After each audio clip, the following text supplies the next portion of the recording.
Nós, a Europa, tem a ver com a Europa, tem a ver consigo.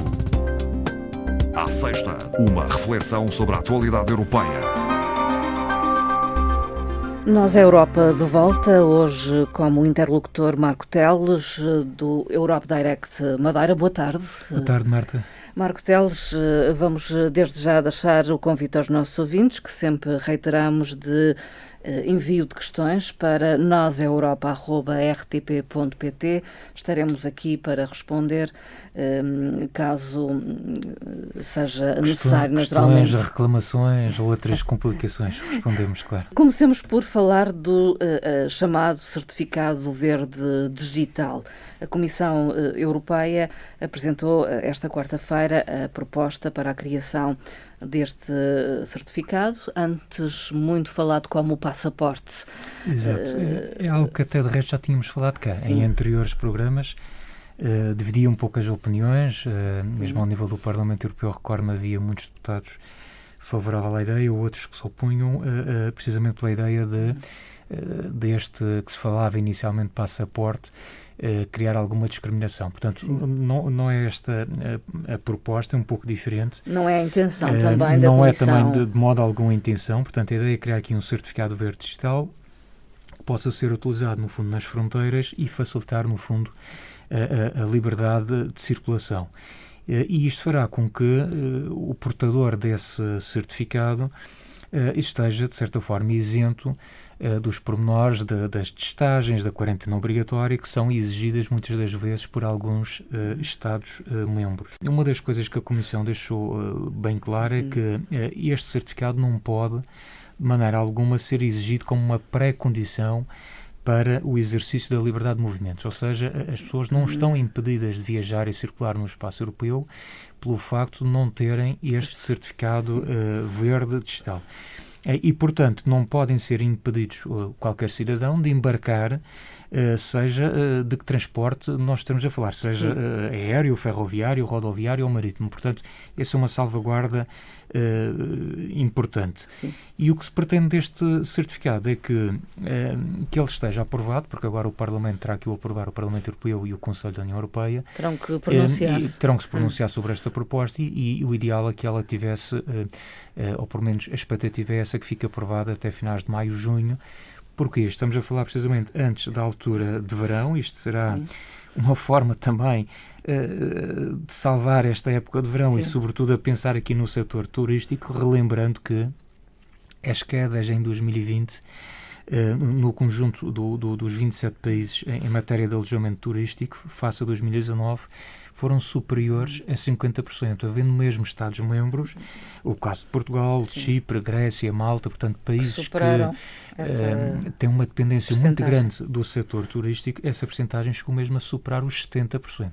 Podemos dizer, então, que o Certificado Verde Digital pretende, acima de tudo, uniformizar procedimentos. Exatamente. Esse é um bom ponto de vista, de facto, que é uniformizar procedimentos entre Estados-membros e a propósito da questão que a Marta falou e muito bem, sobre o que estava incluído neste certificado e se haveria ou não discriminação, precisamente para evitar essa situação de discriminação, este certificado irá conter, na verdade, 3 tipos possíveis de certificação, que é a certificação da vacinação, ou seja, as pessoas que têm efetivamente a vacina e consta lá neste certificado, mas também podemos obter este mesmo CVD, portanto o Certificado Verde Digital, através dos testes, realizando testes PCR ou um teste rápido de detecção de antigénios, ou ainda é possível também usufruir deste certificado, portanto, pessoas que tenham já sido contaminadas pela Covid-19, entretanto já superaram, já recuperaram, e, portanto, estas 3 situações estão previstas neste certificado. Inicialmente só se falava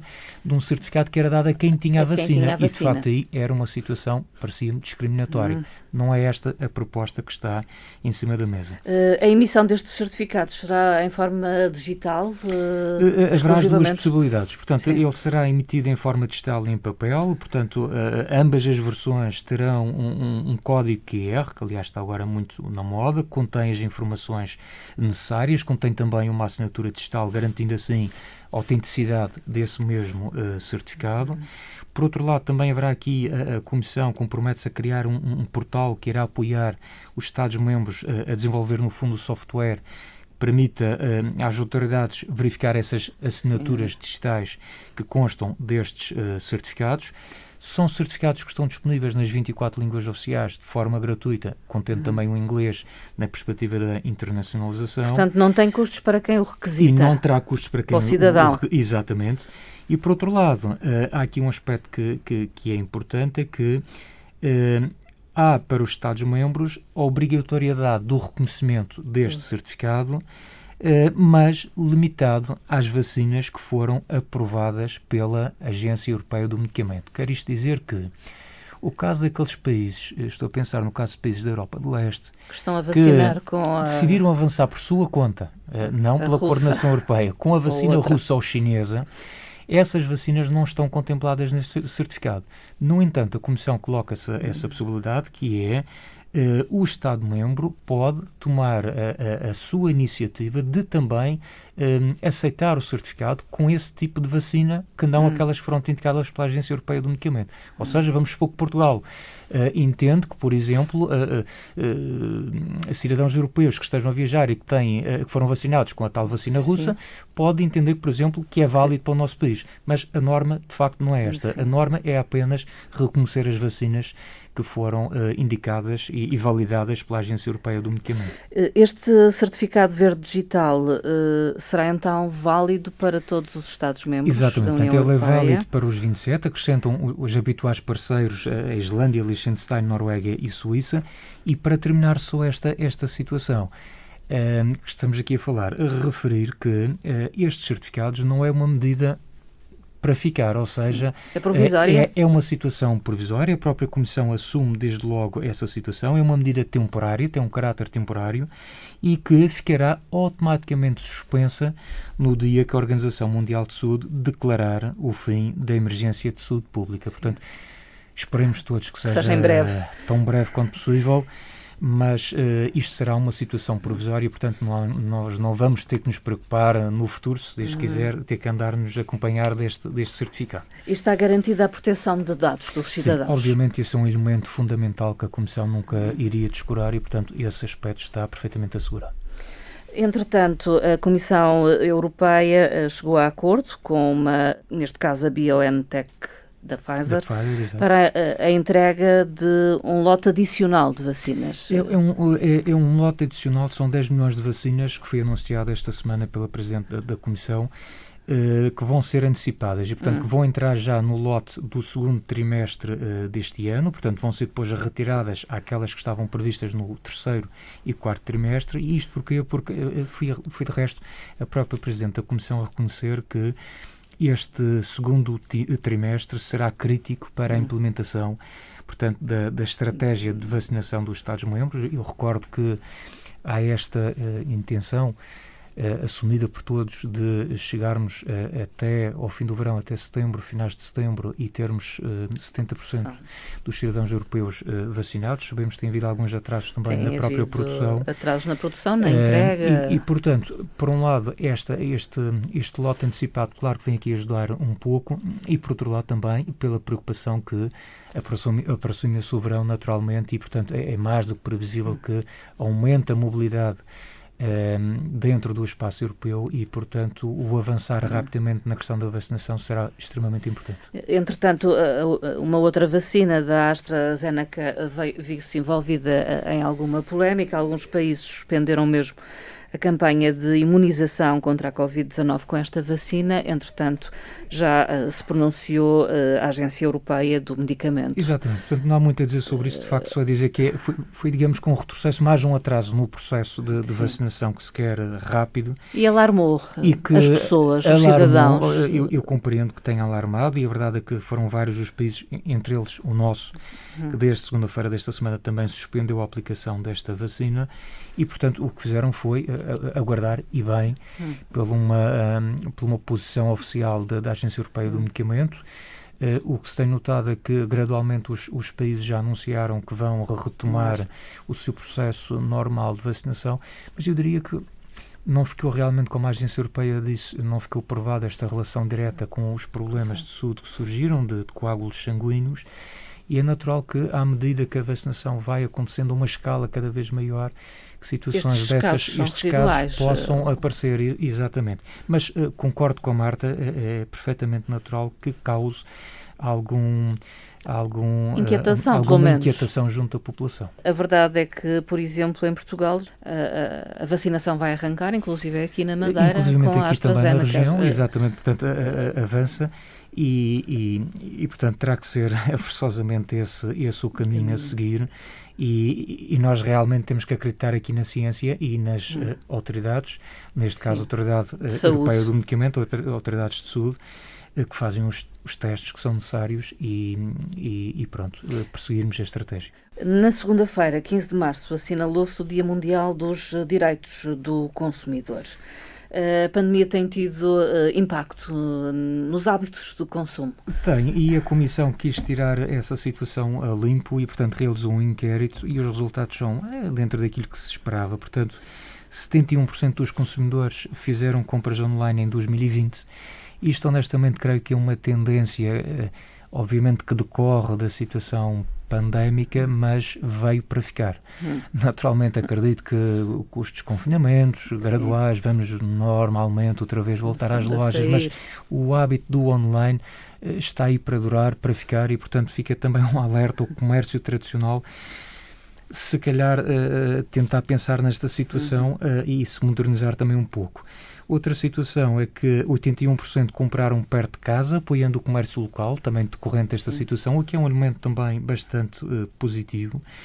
Um outro elemento do inquérito é que revela que o nível de confiança dos consumidores continua alto, cerca de 80%. No entanto, aqueles que afirmam conhecer em plenitude os seus direitos enquanto consumidor nem chega a 30%. Portanto, ainda é muito baixo e ainda há muito a fazer nesta matéria.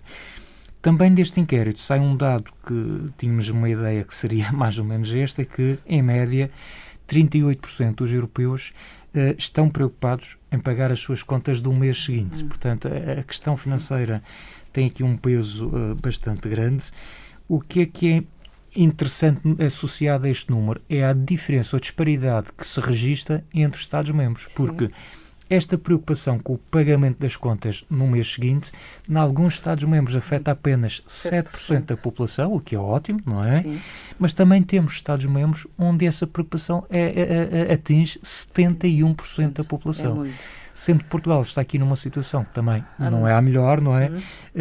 Porque tínhamos 45% dos inquiridos a dizer que realmente tinham esta preocupação constante e, portanto, problemas financeiros decorrentes também desta pandemia. E quantos destes consumidores estão preocupados com o ambiente na hora de comprar? Isso é um elemento importante, ainda bem que assim é. 56% dos consumidores disseram que as preocupações ambientais influenciam as suas decisões de compra e 67% disseram que estão dispostos ainda assim a pagar um pouco mais quando têm a garantia que os produtos que estão a adquirir são de facto mais amigos do ambiente. Marco Teles, estamos a terminar esta nossa conversa de hoje. Um pensamento, uma reflexão.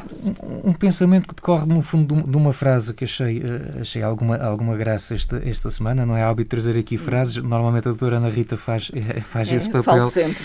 Mas Ursula von der Leyen referia esta semana que a Europa era a casa das máquinas da ciência, mas que, paralelamente, enfrentávamos aqui um paradoxo, que era este. Nós, europeus, somos excelentes a fazer ciência com dinheiro, mas não somos assim tão bons a fazer dinheiro com ciência. E de onde é que vem esta frase? Vem de um discurso de abertura do lançamento do recém-criado Conselho Europeu da Inovação, portanto, um conselho que irá disponibilizar até 2027 cerca de 10 mil milhões de euros para financiar pequenas e médias empresas com elevado risco, mas empresas com elevado potencial, com tecnologias revolucionárias e que venham, de certa forma, a acelerar a tal desejada e necessária transição, quer a nível digital, quer também a nível da chamada economia verde. E é preciso que seja, digamos, competitiva. E é preciso que nós também sejamos mais competitivos e saibamos, no fundo, tirar proveito também das tecnologias e do desenvolvimento que vai sendo produzido na Europa. Queria só acrescentar, se me permite, só uma coisa, que era a sugestão da semana, dizer que não tenham medo. Ser pai é um desafio, mas vale a pena. Hoje é de facto o Dia do Pai, eu portanto queria dar os parabéns a todos os papás que nos ouvem e um cumprimento muito especial a duas jovens, o Arthur e a Anabela, que devem ser possivelmente um dos ouvintes mais assíduos do programa, portanto estou naturalmente a falar dos meus filhos, não é? Perdem algum tempo à sexta-feira a ouvir este programa e, portanto, era isso, desejar a todos os pais um resto de dia muito feliz. Um feliz dia do pai, Marco Teles. Obrigado. E a todos aqueles que nos escutam e que são pais. Ora bem, obrigado. Muito bom dia. Até à próxima conversa. Até à próxima.